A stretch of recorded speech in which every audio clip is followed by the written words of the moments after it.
the swearing-in ceremony takes place, it will be very quiet. You know what? Let's listen to the U.S. Marine Corps band a little bit as we watch these pictures.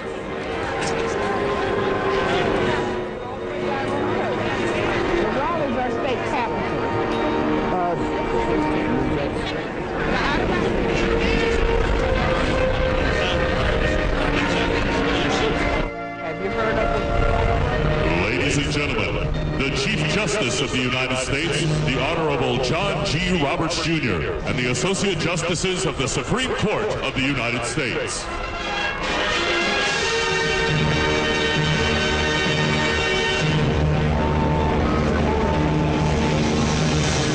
Justice will be in charge of swearing in Barack Obama. There he is, John Roberts, walking in with 7 other justices. One of the justices decided not to attend, as we heard earlier from Jeff Tubin. It's one of the few events in our government in which all three branches of government are involved in one single event. You have the judicial branch, legislative branch, as well as obviously the executive branch. The only other event, to my knowledge, is an impeachment of a president. A joint session of when the president comes up to give a State of the Union. He then has the House, the Senate. But the Supreme Court doesn't have an active role. But it comes. No, it does not have an active role. This is the only event in which they all three have a role to play. That's right. And this journey from one end of Pennsylvania Avenue to the other is something that the president will do a lot in the upcoming 4 years. Yeah, I keep thinking as I'm watching this today, you know, there's so much joy attached to it, because recently when we've had processions in Washington with these black limousines, they've been funerals. You know, Ronald Reagan and Gerald Ford, we lost both of them during these last few years, and this one has such a different feel about it because it is joyful, it is celebratory.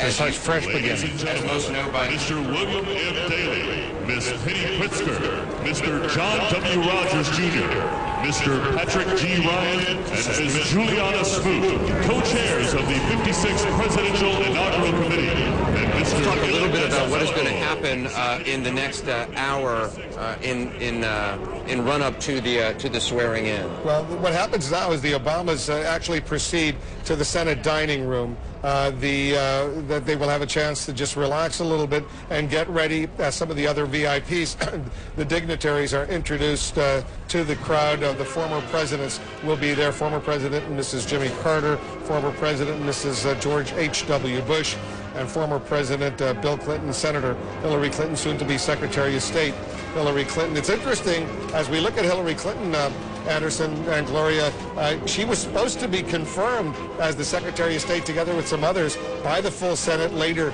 today, but one U.S. Senator, Senator John Cornyn of Texas, decided to put a hold on that at least for one day. So she's not going to be Secretary of State at least for another day. Right. He also told Dana Bash, though, just this morning that he knows that she's going to get confirmed, but his complaint is about Bill Clinton's charitable foundation and the conflicts of interest that might cause. So ceremonially, I guess, he's holding it up for a day, but she will be confirmed. There's going to be an interesting moment at around 11:20, a little bit more than 10 minutes from now, when President Bush enters the stage. The band will play Hail to the Chief. It will be the last time the Marine Corps band plays Hail to the Chief for this president, and then moments after Barack Obama is sworn in, they will play Hail to the Chief this time for Barack Obama, and that will be the first time President Obama hears that played for him. I just want to also point out that what's happening right now is being seen not only by millions, tens of millions of people in the United States, but we're on around the world. People are watching in 240 countries and territories right now. There are already estimates that more people will watch this event than have ever watched anything in the history of television. This could be the largest audience ever, the largest audience for a show in the United States. Years ago, the final episode of MASH had more than 100 million people watching. I suspect this one will have a lot more than that in the United States. When you add up all the various television networks that are carrying this live, CNN is carrying it live around the world. So we're talking about hundreds of millions of people. A lot of folks who will at work be watching right now watching this online, both CNN.com as well. Yeah, people who have to work, they, I'm sure, will taking a look in their computers. In many ways, it's the world's inauguration. It's not only an American inauguration, and it is sending a message to the world of new hope about what America represents. at a time there have been disappointment around the world and what we've been up to. This has rekindling that flame. So this is it's memorable in so many different ways. Barack Obama has said that only in America is his story possible, his personal story, his personal journey, his family's journey of his mother and father coming together and his upbringing.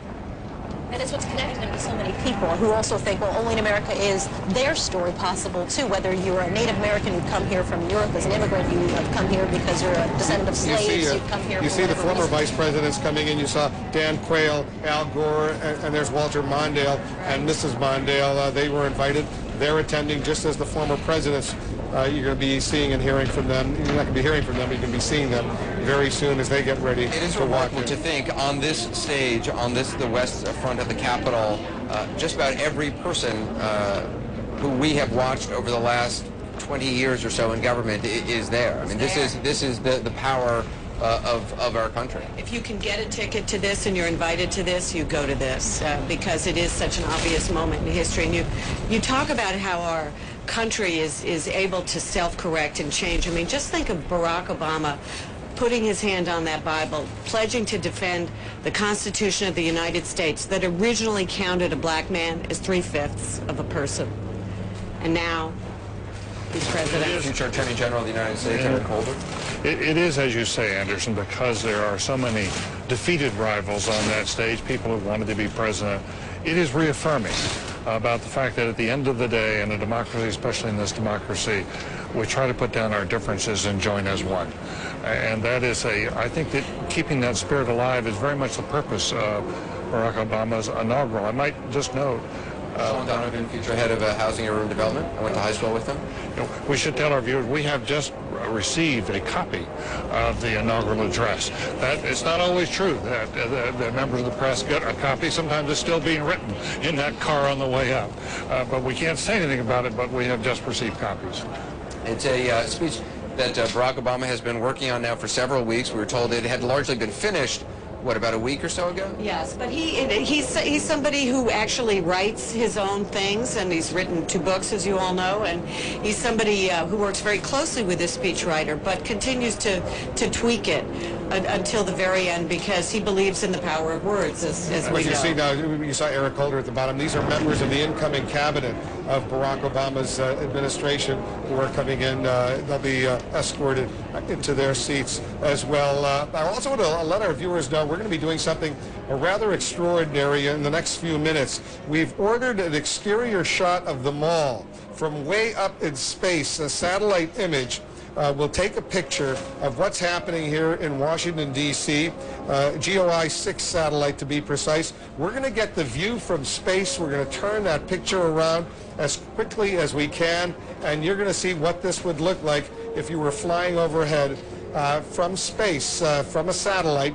It's going to be, Anderson, a pretty amazing shot. I don't think. How do you order up a satellite? David Borman, our Washington bureau chief, If anyone knows how to call up a satellite, does it's that. David He just Borman. makes a phone call. He says, "Get me the picture from that satellite," and we're going to show it to our viewers in the United States and around the world. We try, as all of our viewers by now know, to do some unusual, extraordinary technological. Hopefully there won't be clouds. And I gotta tell you, It's turned out to be such a nice day. Look at that sun. Look at view, how not even gorgeous it is. It's maybe a little chilly, but it's it's a lot nicer than many of us thought it would be, and we're pretty happy about all of that. I'm sure no one is as happy as all the millions who have gathered here in Washington, D.C. There's Walter Mondale again walking in with Dan Quayle and his wife, and Al Gore and Tipper Gore, the former vice presidents of the United States, participating in this historic event. It's interesting. I mean, we look at these pictures of these powerful people on the West Front who have access, who have tickets. I think the real story, though, of today is turning the cameras around and seeing the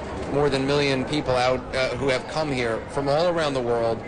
We've been talking to people over the last couple of days. I mean, literally from every country absolutely. you can imagine. Talking about it as a pilgrimage, having to be here for a moment, and not just the moment of putting his hand and taking the oath of office, but as you said, imagine there was a time when a black man was worth 3/5 of a white man. So the idea that that same black man who would have that percentage, if you will, could be president of the United States. It's not about Barack Obama. It's about a country's history really moving forward for a lot of people. And so many, I mean, you talk about that hundreds of years ago, you know, what a lot of young people, especially watching today, don't even realize is that in our lifetime, I mean, in our lifetime in states in the Union, Barack Obama's parents could not have gotten married. In Virginia, marriage, in Maryland. I mean, there are places... the Supreme Court didn't overturn outlawed. that ban until 1967. That was not so long ago. Which all speaks to the possibility of America. I mean, that's what this is about. That's why everyone is on the Mall today.